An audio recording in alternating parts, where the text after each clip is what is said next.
Okay. Good afternoon.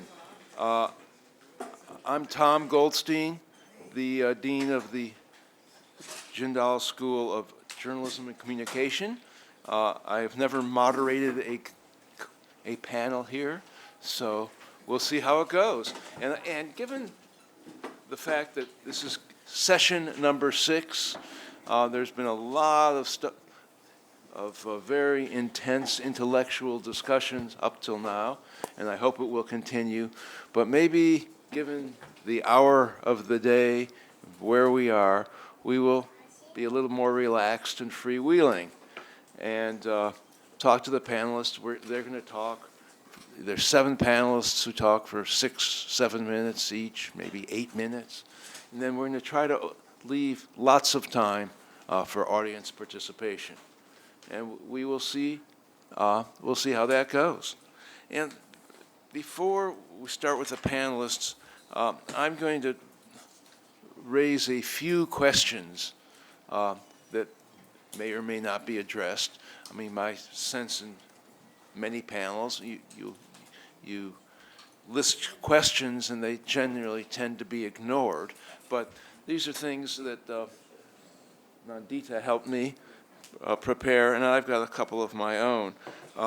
It would be very interesting, maybe only to me, but to me, to know, have sort of a list of the regulations. I mean, what are the regulations in India? And are there too many, too few? We're going to approach this in a neutral way. Are Indian institutions inflicted by the maladies of overregulation, or can someone on the panel give at least a thought as to maybe why regulation is good? Subsidiary questions: are universities conflicted due to excessive regulation by the state in carrying out their social responsibilities? How essential is it to attain institutional autonomy for achieving the objectives of institutional excellence? And then, which I'm going to rely heavily on Professor and Dean Parrish, what are the various lessons that Indian regulators can learn from the experience of their counterparts, at least in the U.S., and if people here have experience with regulators in other countries, that perspective would be useful as well. So we're going to start off, and the order of speakers will be the order that's in the program. It's arbitrary, but as good as any. Let me start with Professor Tilak. Thank you very much, Mr. Chairman, and very good morning to all of you. I'm indeed delighted to be in this great campus. It's the first time, and I'm grateful to the organizers of the conference for giving me this opportunity to come to the campus and also participate in this very high-powered panel on a very important topic that we have.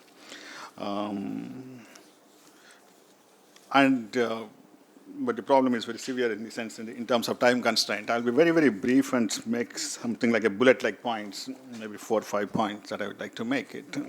I would like to start with the point that regulation is important, and we cannot do it without it. It's essential for an orderly and a proper development of the higher education systems.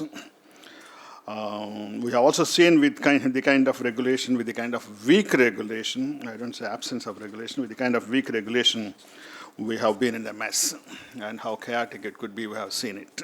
So we need some good regulation system, a good regulatory framework for the development of higher education system. The question is how much regulation and on what to be regulated and what not to be regulated in higher education institutions. Certainly higher education institutions are much different from corporate entities, and we should make that distinction very, very clearly. There is a general feeling or a general statement that higher education system in India is too much regulated, but at the same time least governed. I do not say really too much, but it is not properly regulated.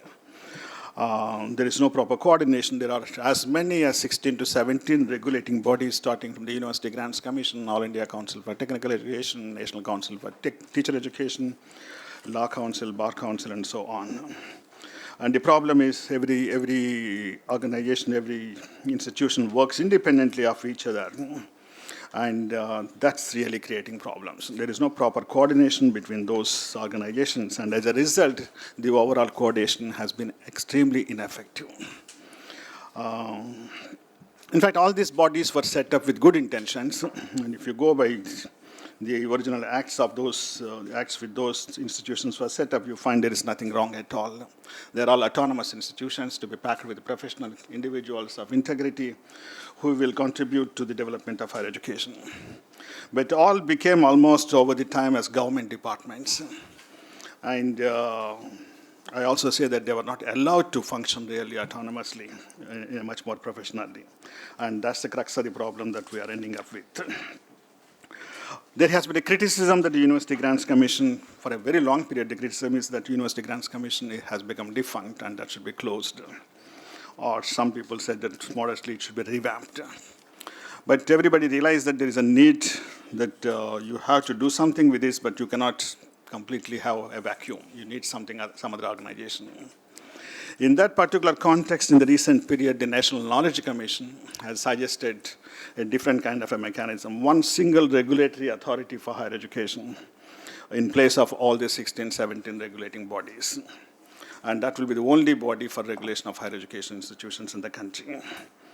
And also, almost at the same time, there was another committee, JGU committee, which also suggested setting up a single body known as National Commission for Higher Education and Research, even though the purpose was different, with a different kind of a motive. Professor JGU and his committee has suggested that. And very recently, I think a couple of years ago, not less than a couple of years ago, the government has started with a proposal of having a Higher Education Commission for India, okay, which falls in the same line, but not exactly in the same line, in the sense that the earlier moves were to replace all the regulating institutions and have one single extremely coordinated and effective regulating body. But this Higher Education Corporation of India was to replace only the University Grants Commission, and the remaining institutions want to continue as it is. Anyway, all these were some kind of proposals that are recent efforts of the governments in the past and the present governments, and we are still in that same stage. The only other development that we find is the new national policy on education, on which there is a reference also made by the chairperson. The committee chaired by Kasturi Rangan really asked for a grand restructuring of the governance structure in the universities in the country, essentially separating the functions for each body. Rather, until now, the same body used to do multiple roles, like the University Grants Commission is a funding organization, also has role with respect to academic regulation, administrative regulation, recruitment, admissions to everything. So this committee came up with a point that those roles have to be separated and suggested a National Higher Education Regulatory Authority as a sole regulator for higher education. But there will also be bodies for giving grants, the Higher Education Grants Council. The one for, of course, the NAC has to be revamped for the assessment and accreditation. There will be professional standard bodies, all the AICT, MCI, etc. will be professional standard setting bodies that will have a say in the curriculum or the programs and also the professional standards needed for those people to enter into the professions. And all these are also expected to be autonomous, separate institutions. And I find, while the proposal may seem to be very good, we still don't find anything like a coordinating body, whether these bodies will again work independently of each other, the left hand knowing nothing what the right hand is doing. I do not know whether the Rashtriya Shiksha Ayog that is proposed in the committee, which is also expected to oversee the functioning for all these bodies and many other bodies, but it was not given a coordinating role. Whether that such a commission would be able to coordinate the whole higher education. I'll refer to the 2 minutes that is left to me, two main questions. One is, we have a very vast higher education sector, We have one public higher education system, public universities, government colleges, which have been the only institutions until the mid-80s or late 80s. And that's one major area where we need one kind of regulation. And second, we have a vast private sector, which has grown very, very fast in the recent years. In fact, the size of the private sector is much higher than the relative size of the public institutions in the country now. And but private sector or private institutions are also not homogeneous in nature. There are quite a few institutions which are essentially set up with philanthropic motives, some with genuine educational development considerations, even if not philanthropic. But there are also a large number of institutions which do not have either philanthropic considerations or education considerations. They are essentially viewed as business entities, vulgar commercial institutions, and profit-seeking being the only motive of those institutions. The problem is to have a common regulatory framework for the entire higher education system that includes public and also such diverse private institutions. And when you are making a common regulatory framework, or when the National Educational Policy Committee suggests a common policy, that would be a great challenge to prepare a good regulatory framework. The other point I thought of briefly referring to is regulation, of course, has to be conditioned with some kind of autonomy. We know that academic institutions require a very high degree of autonomy. In fact, autonomy is the essential feature of a good institution, and if you want the institution to flourish, they must have a very good degree of autonomy. And we recognize that when we are making proposals for the institutions of eminence or institutions, world-class universities or research and innovation universities in the country or outside, we have made it very clear that, yes, autonomy is essential for these institutions. And I classify autonomy into three categories: academic autonomy, administrative autonomy, and financial autonomy. And I feel that academic institutions should have really a very high degree of autonomy with respect to academic aspects: what to teach, how to evaluate, and take up similar functions. And they should also have a reasonably high degree of administrative autonomy in terms of recruitment, in terms of admissions, in terms of other aspects, so that they attract the best talent among the students, best talent among the teachers, etc., etc. And I won't mind if the degree of financial autonomy is much less, particularly for public institutions, but maybe with respect to private institutions also to some extent. At least relatively, I feel that academic autonomy must be very high. Administrative autonomy should be of a reasonably good level, and a moderate degree of financial autonomy is essential. We used to have autonomy which was not linked to the finances. For a long period, higher education institutions in the 50s, 60s, 70s, and even 80s functioned quite relatively very autonomously, and they were also publicly funded, heavily publicly funded, or solely publicly funded in those times, and money was not related. Today, we find that either money or autonomy, they became alternatives. Or if you want more and more money from the government, your autonomy is getting really curtailed. And if you want to be more autonomous, otherwise things happen differently. I would also like to conclude by one point, saying that, of course, we say that all academic institutions require autonomy, a very high degree of autonomy, but all institutions as of now may not necessarily be ready for a very high degree of autonomy. Some require a very high degree because they are competent and they would be able to visualize, they would be able to plan better, and they would be able to do things great. But there are also a large number of institutions which require a lot of regulation. Otherwise, they would suffer. So something like a graded autonomy, a proposal that came up in the recent years, may be an idea, maybe a good idea. But eventually, we have to see that every institution becomes autonomous over the years, and so that it academically flourishes very well. I would say that, yes, it's important to have a good regulation, a regulation that safeguards the autonomy of the institutions and also promotes creativity, innovativeness of the institutions. Otherwise, in fact, regulation for regulation purpose itself would be really dangerous. I'll stop here. Thank you. Thank you very much, Mr. Chairman.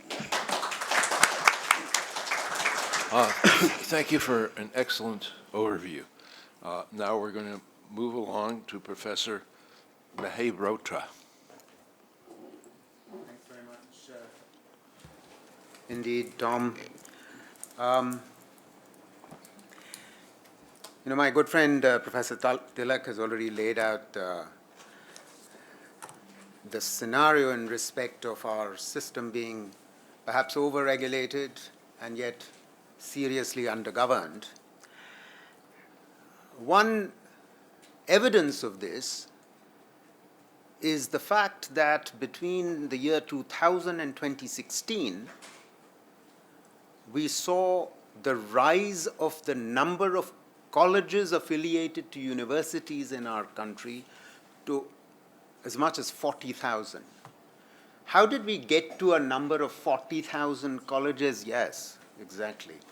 How did we get to that kind of number? Because we got to this number because we were adding 4 colleges every day between 2000 and 2016,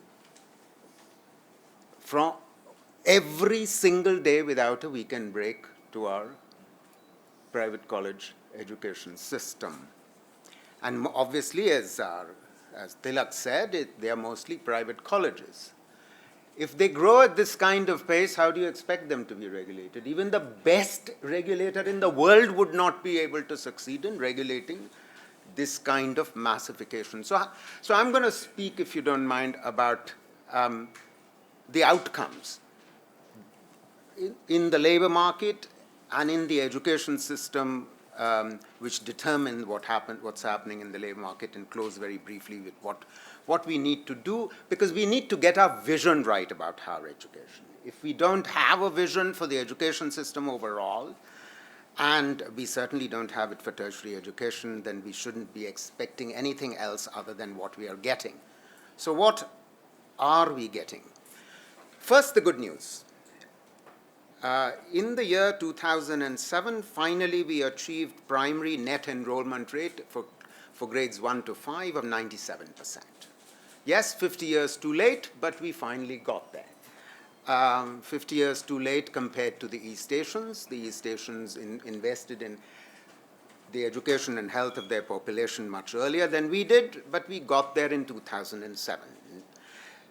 The result of that was upward pressure in the education system, and in 2010, our gross enrollment ratio at the secondary level, that is for the 15 to 16-year-olds in grades 9 and 10, stood at 58%. Between 2010 and 2015, that shot up to 85%. 58 went to 85. With gender parity. Please note, it happened with gender parity, which is a silent revolution which has swept this country, which is a fantastic development, quite clearly. Now, the impact of this was felt upwards into the tertiary education system. So in tertiary education, our gross enrollment ratio in 2006 was only 11% of the relevant age cohort of 18 to 23-year-olds. From 11%, it shot up to 26% of a growing base, of a growing youthful population. So that's how you begin to see 40,000 colleges and 4 colleges growing every day. This is the outcome. And when you get massification of higher education at this rate, massification in education is called sort of anything above 15% of tertiary enrollment. When you get massification at this phenomenal pace, then you get a dramatic decline in quality. Not that our quality was great in 2006, it's become only worse. Now, what is the outcome of all this in the labor market? Let me sort of say a few things about what has happened now. Very briefly, what has happened is the following, that between 2004 and 11-12, all these young people were entering education, remaining in education. They were not going to remain in education forever. They were going to enter the labor market, start looking for work. So what we found has happened is that the number of entrants into the labor force has increased. The number of jobs that the economy is creating post-2011-12 has actually fallen dramatically. So you've got the following outcome, that our open unemployment rate in a highly informalized economy, where underemployment is rampant, you now have a situation on top of that where open unemployment, which was at 2.2% of the relevant, of the labor force, has tripled to 6.1%. A 45-year historic high in our country. And if I was to give you some idea of what has happened to open unemployment rates of the educated, it will interest you. So for those with middle education, I'm talking about obviously here only youth, 15 to 29, those with middle education, their open unemployment rate was 4.5% in 2011-12. It more than doubled to about 14. Those with secondary education was 6%, it went to 14.5. For those with higher secondary, it more than doubled from 11 to 24. For those, now this should interest you for the graduates, meaning tertiary education graduates, the open unemployment rate in 11-12 was 19%, it jumped to 36. For those who are postgraduates and above, it went from 21 to 36%. And those with technical degrees went from 19 to 37%. In other words, this is what you've seen. An outcome which was practically inevitable. So with all due respect to my good friend, you may regulate till the cows come home, you will not even be able to govern with the best of intentions with this kind of situation. And this is and it's not just this, half of those with graduate level of education, only half are in regular employment, the rest are in casual employment. Casual meaning they don't even have a monthly salary, casual wage, or they are self-employed. What is notable is that technical education below graduate level and as well as at graduate level and above raises the probability of your getting a regular salary job compared to general academic education, but you've already seen what the open unemployment rates are like for those with technical education. So we are in the middle of nothing short of a crisis. How are we going to resolve this? Because this massification cannot possibly continue, and I am about to finish, Tom. Yeah. The only way we are going to be able to resolve this rapidly, and this has to be the goal and the vision of the regulator, whoever it is, that comes into existence now. The goal and vision of the regulator, unfortunately I don't see this reflected in the new education policy. It's not that they didn't talk to me, they didn't listen to me in any case. Not so surprising. What we need to do is what happened in East Asia. You need to see massive diversion of young, after grade 8 or after, certainly grade 10, towards vocational education and vocational training, but this must go hand in hand with an industrial policy which actually generates non-agricultural jobs. And we don't have an industrial policy worth the name in our country.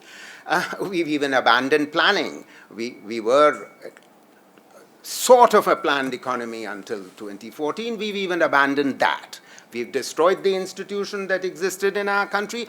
Just for comparison purposes, let's remind ourselves that in China, after their economic reforms began, when they became a market economy, their planning commission became more powerful, not less powerful. You would have expected that, in an erstwhile socialist economy which becomes a market-driven economy, the planning commission would wither away. No, quite the contrary. What you begin to see is a strengthening of the whole planning process, which leads to significant industrialization. China becomes the factory of Asia, but they had an education and a skills policy which underlined that whole strategy. That is the way it was done, and that is the way it was done in East Asia. This is a crisis in our situation, particularly for the following reason. That we have a backlog of very poor educated young people in the labor force. On top of that, we are facing an Industrial Revolution 4. We are not one of the 5 leading countries in IR4. The 5 leading countries are, of course, Japan, Korea, China, and then Germany and the United States. But the fact that doesn't mean that we're not going to be impacted by this. We are going to be impacted by this in a situation where our open unemployment rate is already 6.1%. And therefore, that diversion that I was telling you about, firstly, is extremely important for creating the middle levels of skills, but at the same time, tertiary education has to become much more research-oriented. Today, we spend of all of the 0.7% of GDP that we spend on R&D, 0.5% is by the government and only 0.2% is by the private sector. I don't have the time to go into where the issues there are, but the problem with the public sector spending is that most of it goes to atomic energy, hallelujah, and to space research, hallelujah. That leaves very little for quality industrial research. And what is that quality industrial research? Most of that money is going to CSIR labs. It doesn't come to universities. Universities receive only 4% of R&D of the government sector. 4%, ladies and gentlemen. This is the opposite of the pattern which is known to be, successful. In our wonderful country, research is done by research institutions and universities do the teaching business. We are the hoi polloi, we are the plebs, and they are the guys who are doing research. But what do their research lead to? Oh, we've become fifth in the world in respect of scientific publications. In terms of patents filed, well, we are the sixth in the world. But are those patents and papers filed actually being converted into commercial solutions, solving the problems of the 200 million poor people in this country? Not so sure. Let me stop there. So, we may regulate until the cows come home. But unless we have a vision within which we are running our education programs and our universities, we are in for a situation where we may run out of our demographic dividend in 20 years' time, and we may still be left with 200 million poor people with very low levels of human capital. Thank you very much. Thank you for that very sobering analysis. Now we're going to move to Professor Gupta. And then you're up after.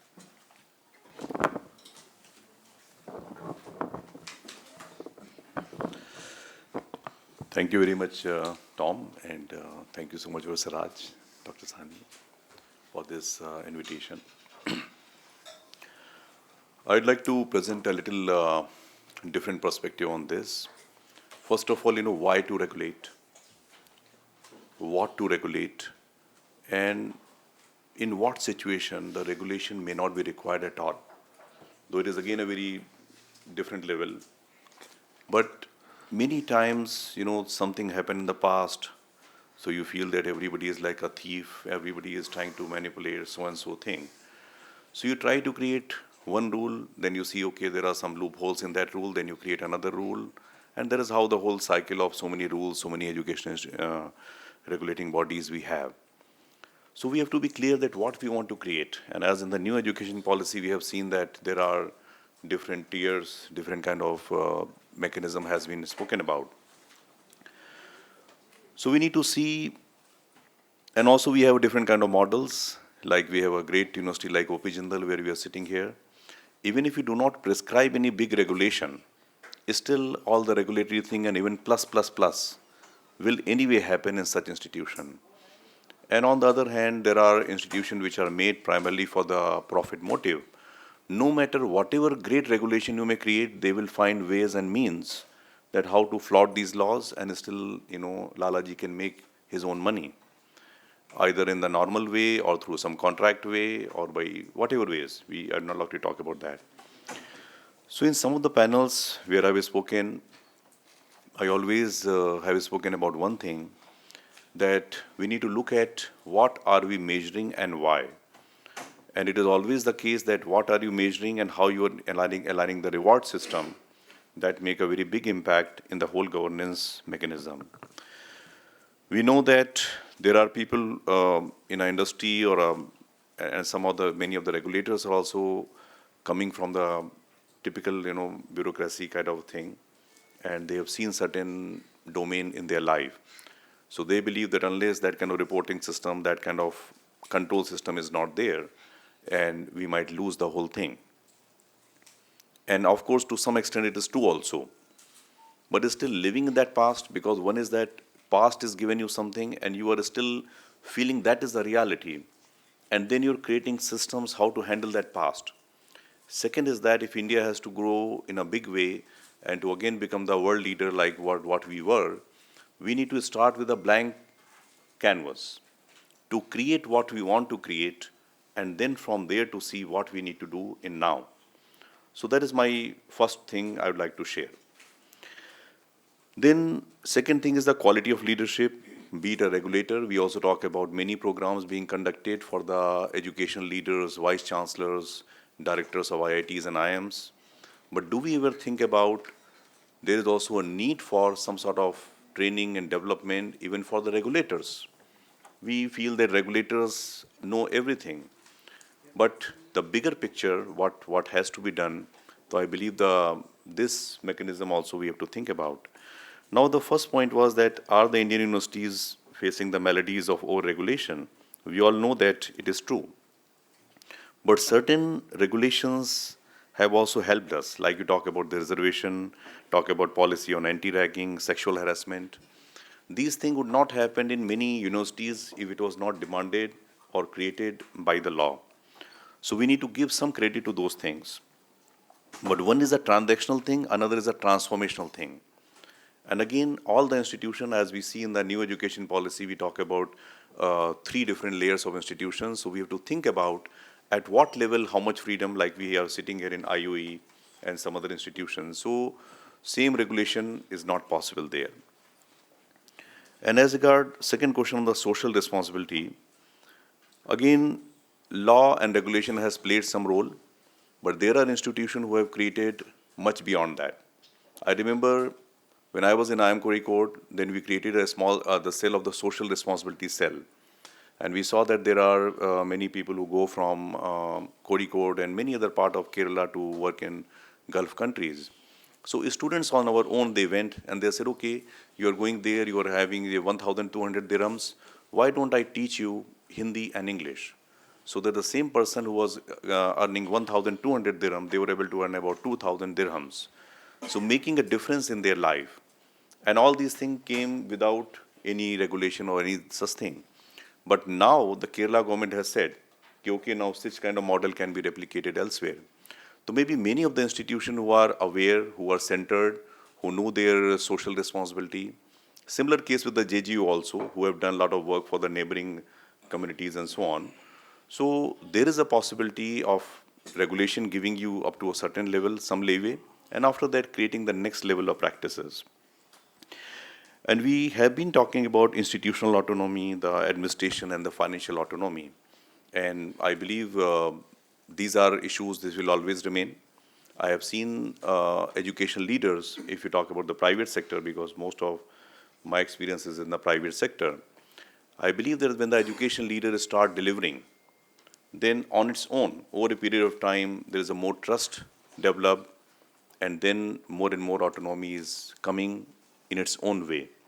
I remember yesterday my friend was here from JGU, and we were remembering the one discussion we had with the Israeli delegation in JGU.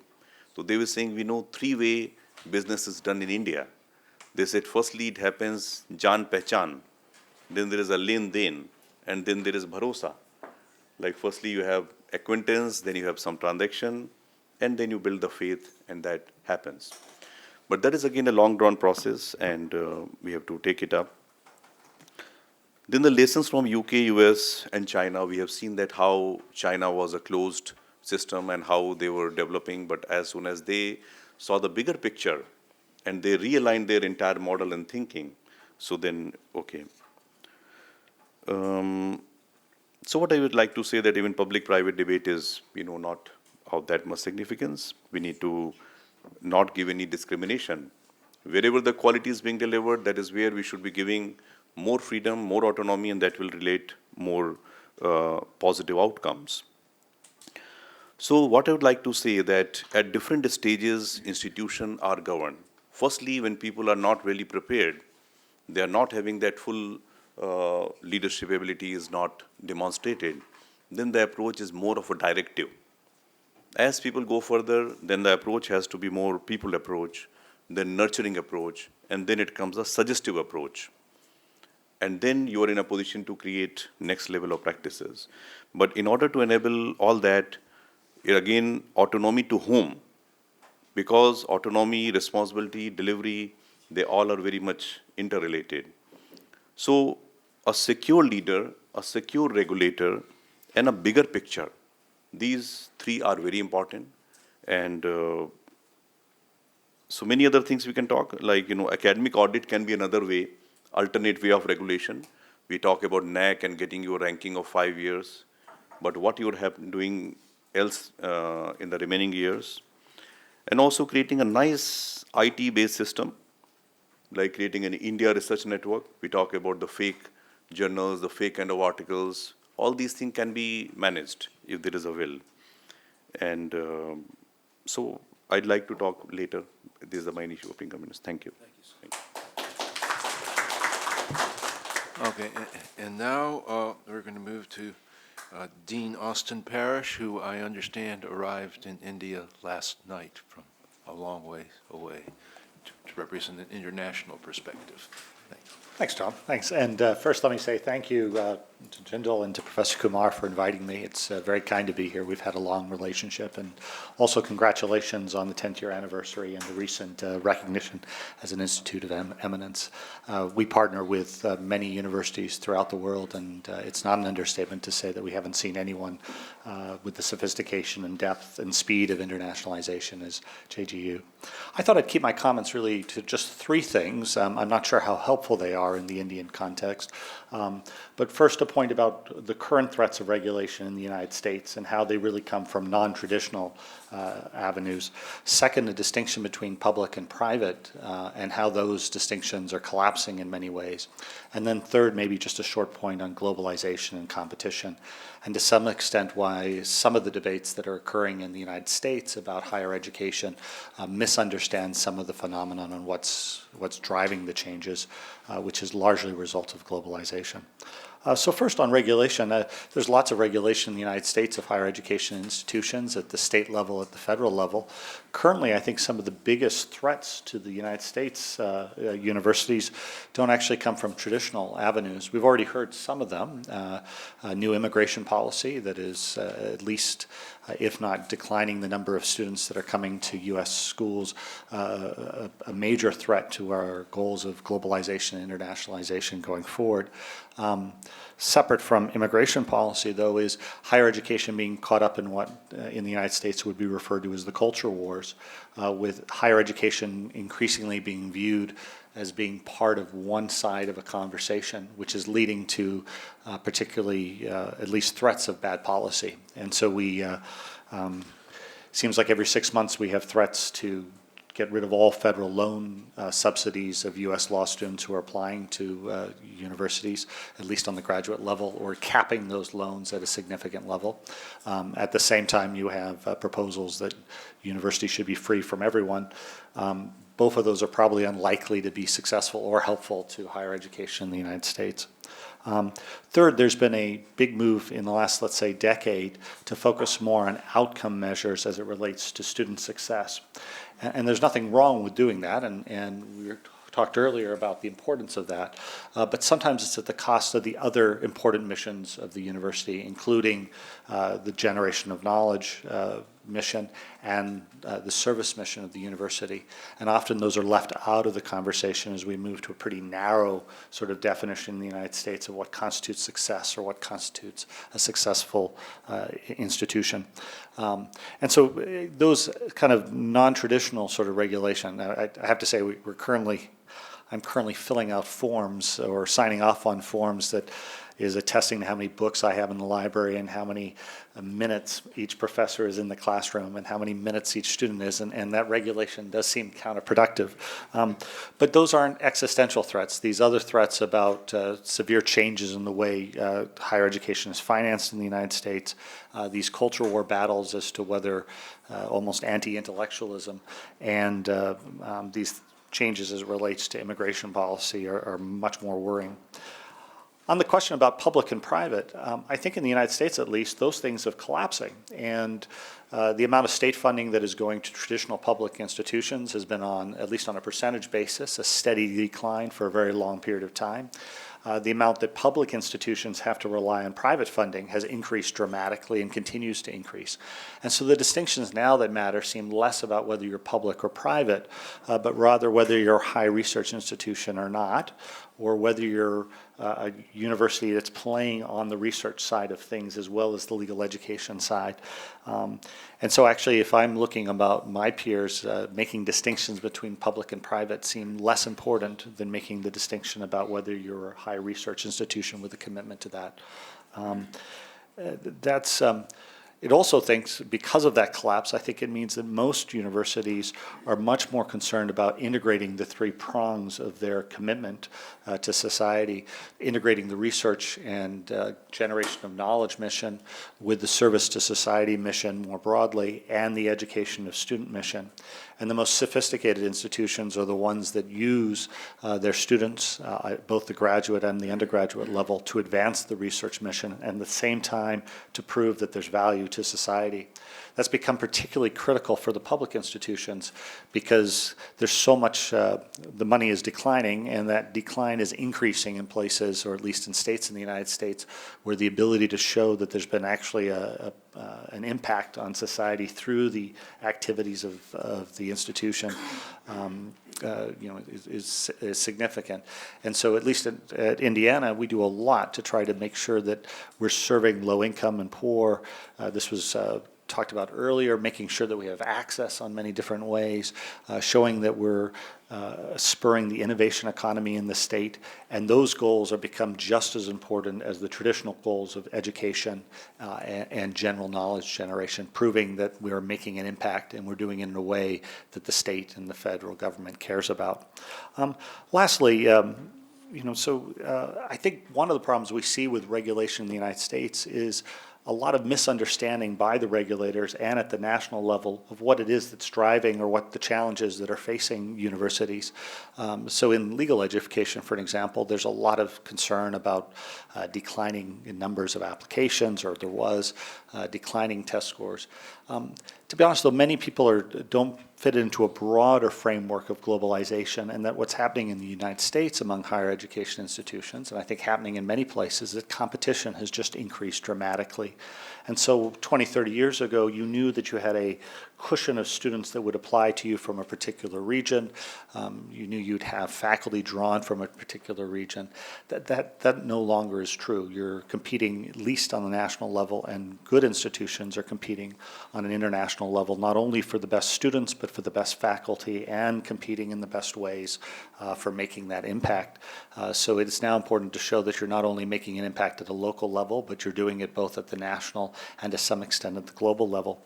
There was a question earlier on in the earlier panel about this balance between nationalism, populism, and internationalization. And that's true only to a certain extent. Globalization, I think, is going nowhere. And so the question really isn't whether you compete, but whether you either compete or get left behind. I think the strategy of internationalization is probably the only successful strategy in that globalizing world. But whether it is or not, you have to compete on those sort of things that are important. And what that's driving is that's driving institutions to excellence. And that's the only way you can go. And so there's been lots of discussion in the past about whether you have different universities that are the 5 stars and the 4 stars and the 3 stars. And the reality is that nobody wants to go to a crappy university. Nobody wants to go to a mediocre institution. And what that means is that there's a constant drive towards cost increases as people compete for the very best students and are willing to put money there in order to attract those students while attracting the best faculty and trying to make the best impact. I think a lot of that is lost on current, at least U.S. discussions of higher education.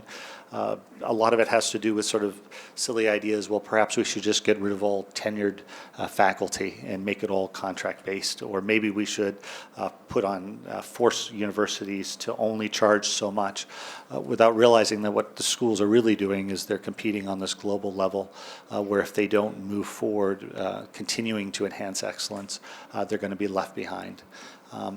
And And so I think that's actually an important point as you talk about globalization, whether you internationalize or not, is that really you have no choice but to sort of drive forward. And those who don't, at least in the United States, have closed. And I think, which I think is good for places like JGU and Indiana because of our commitment to internationalization, because I view it as one of the few ways that you can actually change the rules of the game a little bit and achieve excellence on a different level, and allow you to compete in a different way, not just by trying to attract students from all over the world, but having the deep relationships that we talked about earlier, both on the research side and on the faculty side, that makes that internationalization meaningful. Anyway, I'm happy to talk about more, but those were just three small points about U.S. regulation and the trends that are occurring in the United States. Thanks so much. Professor Priyam.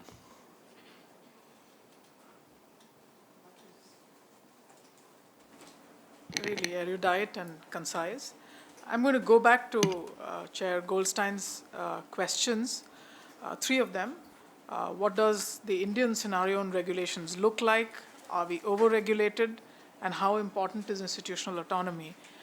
And I'm going to do that by using an element of comparison. Fortunately, when the JGU invite came in, it didn't say that compare us to the US or the UK or to China. And that's the standard question. It's expected that if you're going to a regulation and governance session, you'll talk something that's coming from somewhere and that can order up the reality in this country. So I'm so fortunate that you asked these questions. So I'm going to take the comparison somewhat local, look at within India comparisons, and look at across time comparisons, and see if some of these were possibilities or not.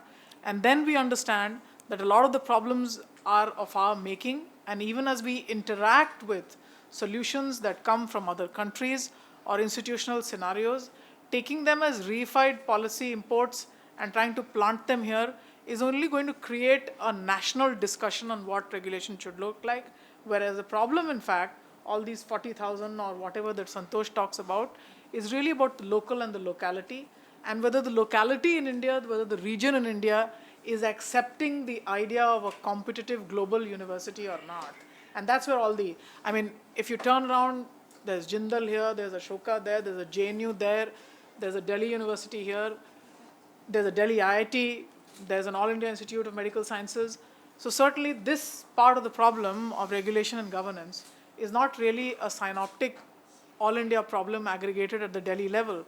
Where does this problem exist at the physical level? Now, in the federal complexity, you can see this problem in the federal complexity, in national local institutions. At the top, what you see is the command and control model, the dirigiste, the lowering of state controls, which has happened systematically in India, of which we've been a consistent critique in many arenas. But it surprises me that since 1991, we've been progressively liberalizing, opening up. The one sector that's resisted that has been if it were a sector, the sector of higher education has most eluded this whole process. And even at the current policy moment, which says we will look at all the policy paralysis in the past, we are going to negotiate with all the problems that we ever had, all those bills pending in the parliament, and all those rent-seeking centralized institutions, we are going to transform all of them. Now, even now, it's the state that says that I will centralize more. It's a promise of the state. And I would take the state up by its promise. But the current policy moment is one where we are expecting in the next month or so a very heightened central impetus, as if there were a deliberative mind outside of the sphere of some form of rational and policy deliberation that could give us the regulation and the governance that India needs. So where is the problem in regulation? Now, if you look at the complexity, each and every one of those states, you need to look at the university manuals for each state, and you will find that the university actually exists in its outlier form. Now, regulations are ultimately about a rule-bound entity that decided that we are going to have this institution that's going to look at knowledge and that's going to abide by the precepts of knowledge, whatever they be, and we are going to govern ourselves. Now, if you find the act will be thinner pages, the modifications to the act will exceed the original act itself, but even more, the number of cases that the university fights. Now, each one of those stakeholders in the university fight over issues as basic as an exam script or an exam result. So the student is fighting the institution, the teachers are fighting over service conditions, the teachers are fighting over pensions, there are fights over leadership appointments, and all of this is within the domain of the university. So a lot of the ideas on governance, even as we think that there could be a central regulation that could order all of this messy reality, a lot of it is actually being pontificated in courts of law under the law of contracts or principles of arbitration. So that's the steady reality of how we exist as a university. And on all of this disorderly reality, there is an overlay of hierarchy and control. Now, what does this lead to? Now, ultimately, if there were one principle or one motivation that governance or regulation should achieve in a university, it's not that of quality control on the shop floor. It is about quality that can lead to excellence. It is about quality that can lead to excellence and pursuit of knowledge. Now, we are trying to crowd out that whole debate about the university by pegging our norms and notions of globalization, pegging our norms and notions about debates about globalization, and of course China. What did China do with the planned economy? They did what they did. Does it have lessons for India? The answer is very little, very few. Now, the other, of course, privatization. I mean, the fear, the public sector, the moment there's a private university, there'll be a fear saying, oh, the state is declining, or the private is coming in. The private is crowding us out. So because of these two, I would say, white elephants, bogies, you find the name, I'm going to just go by the noun that you find. I'm not going to contradict you. But it surprises me that the entire debate on governance and regulation should come and stand around here, and then we start looking at global comparators. Now, if you go back in time, for example, a lot of our universities, barring those that were set up under the colonial compact for their own purposes, and just leaving those out, it seems a lot of our universities were set up by Indian visionaries who had a global breadth of mind, whether you call it Rabindranath Tagore's university, whether you look at the Madan Mohan Malviya University, or you look at the University of Mysore that was set up by the 4th Nalwadi Krishnaraj Vodiyar, or you look at the MS University in Baroda. Now, by about 1920, which is not so long ago in the history of governance and regulation, these were autonomous institutions. The University of Mysore, for example, was international enough that as it set up its regulatory mechanisms, the word regulatory was not used then, but how to govern a university was a term that was used. In 1916, they had a two-man commission by Thomas Denham and Professor C.R. Reddy. They were looking out at the governance structures of the University of Chicago and going to Australia to see how in a federal diversity we could have the university system. So these were efforts being made. These kinds of efforts in these universities that I've just named to you were working up until about the 60s or the 70s. So the problem that we're dealing with, this whole blocking, the clogging of our canals literally, about everything running out into the court, stakeholders in contest with each other, that's a creation of a particular point of time. And if the years are to be looked at, it's the 70s and the 80s up until the 90s. So 3 decades undoes anything that we ever did as a striving colonial country that was wanting to set up its own autonomous universities. Now, these universities that were set up with an idea and an express intent to autonomy. The terms then used were not excellence or quality, but these were universities where there was logic, there was conjecture, there were refutations. We were not looking for laws, but we were looking at possibilities and conditions. And surprisingly, there was knowledge that was coming out. Now, so here we have a situation where we have these clogged drains, literally 3 decades of stifling out our sector, and what died in the process was really the argument, debate, conjecture, even poetry snuffed out of our universities. So here we have a debate that now says, okay, let's regulate less, let's do very little, but let's see what's happening to the inputs, and if we do something on the front of the inputs, which is costs, and if we start measuring the outputs, that's productivity, then we could be a better regulated society. But what about the life world of the university, where you have to correct some of these errors of the last 3 decades? Now, I'm going to close by saying that in the US, for example, some of those things that interest me, that even a state-level higher education department, the Massachusetts Department of Higher Education that I constantly read about exhibits some level of integrity in doing the regulations, and it's done with an academic integrity that other states in the US and a lot of us outside look at. Now, which of those Indian states would I look at as a model of integrity if I were to look at my regulatory landscape? I'm still to think about what the answers could be. Now, peer accreditation agencies, I have only one to talk about. In some time, I may have none to talk about. Now, the spread of online courses, fairly well regulated. In India, every second day, by the time I open my phone now, there'll be something popping up saying HRD to launch massive online this. Is a ministry being served by bureaucrats the right agency to launch massive online? Who's regulating this massive online? Is there a content of knowledge? Now you'll spoil the entire market, turn it into a market for lemons, and then expect Jindal Global University to get us around a table and deliberate on what and how to achieve quality with regulation. So I think in thinking and thoughts about regulation, we need to have that eye on what is the mission of the university. And if we divorce the mission of the university from the discourse on regulation, I think the Indian regulatory landscape will continue to evade answers however much we adopt, enact, and give to ourselves the global models that come with the push from globalization in China, and of course the very best that's happening in the US and the UK. Thank you so much.